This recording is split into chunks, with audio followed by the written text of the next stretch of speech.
किस पर्पज के लिए? देखिए, मनिंदर पाल जी के समर्थन में वोट की अपील करने आए हैं। डोर टू डोर संपर्क हम लोगों से कर रहे हैं और उनके समर्थन में वोट की अपील कर रहे हैं।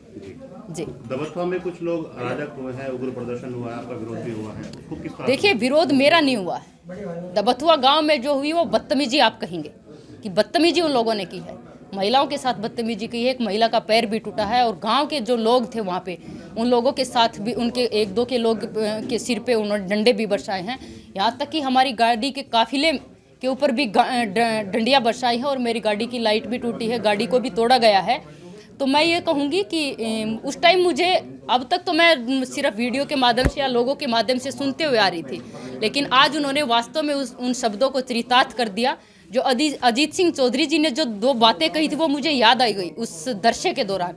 उन्होंने कहा था कि जिस गाड़ी के ऊपर सपा का झंडा, समझो उस गाड़ी में बैठा गुंडा। आज उन्होंने उस कहावत को चरितार्थ कर दिया और वास्तव में उन्होंने बता दिया कि उनकी जो लाइनें कही हुई थी ये कहीं ना कहीं उनके अनुभव और उनकी झेली हुई ये चीज़ें थी और उन्होंने आज दिखा दिया है। जो जिस तरह का उन्होंने गुंडागर्दी का माहौल बनाया है, राह चलते हुए काफिले के ऊपर गाड़ियाँ के ऊपर डंडे बरसाए हैं, महिलाओं के साथ बदतमीजी की है, गाँव वालों के सिर फोड़े हैं, तो मैं कह नहीं सकती कि ये गुंडागर्दी। अगर यहाँ जो जितने भी लोग सुन रहे हैं, मैं उनको कहूँगी कि अपनी बहन बेटियों की सुरक्षा के लिए एक एक वोट भारतीय जनता पार्टी को देना आप बहुत जरूरी हो गया है। जिस तरह से गठबंधन के जो समर्थक हैं वो उग्र होते जा रहे हैं, जी, मतलब उनको देख के ये क्या उनकी लगता है कि बदलाव आएगा कुछ? ये उनका फ्रस्ट्रेशन दिखाता है। जीत तो सक नहीं रहे और जीत दिखाई कहीं नहीं दे रही, तो लोगों के बीच में जाके बदतमीजी कर रहे हैं। लेकिन ये जनता बड़ी समझदार है, बड़ी समझने वाली है कि ये इनकी गुंडागर्दी है ना, ये जनता ही खत्म करेगी। एक एक वोट भारतीय जनता पार्टी को देकर खत्म करेगी। इस तरह के विरोध से और इस तरह के एक तरह से हमले से आपके प्रचार पे, आपके जोश पे कोई फर्क पड़ेगा? या देखिए, मेरे प्रचार पे या मेरे जोश पे कोई फर्क नहीं पड़ेगा।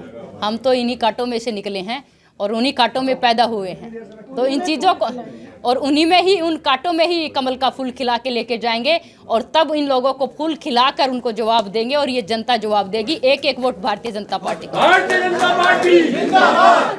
कोई नसीहत जिंदाबाद उन लोगों तक पहुंचे आपकी? जी, कोई नसीहत जो उन लोगों तक पहुंचे जो इस प्रकार विरोध कर रहे हैं? मेरी नसीहत ये है कि अपने संस्कारों को देखो, जो तुम्हारे माँ बाप ने तुम्हें संस्कार दिए हैं।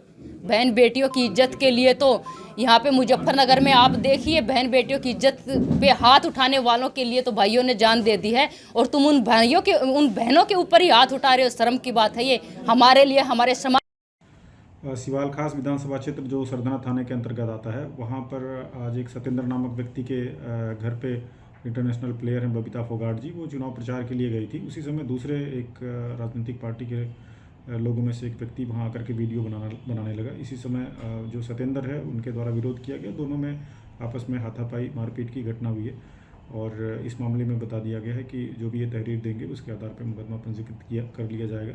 फिलहाल बबीता फोगाट जी के साथ ऐसा कोई अभद्रता, कोई ऐसी चीज़ प्रकाश में अभी तक नहीं आई थी। उनसे कहा गया कि अगर वो चाहें तो जो भी तहरीर देंगे उसके आधार पर मुकदमा पंजीकृत किया जाएगा। Thank you.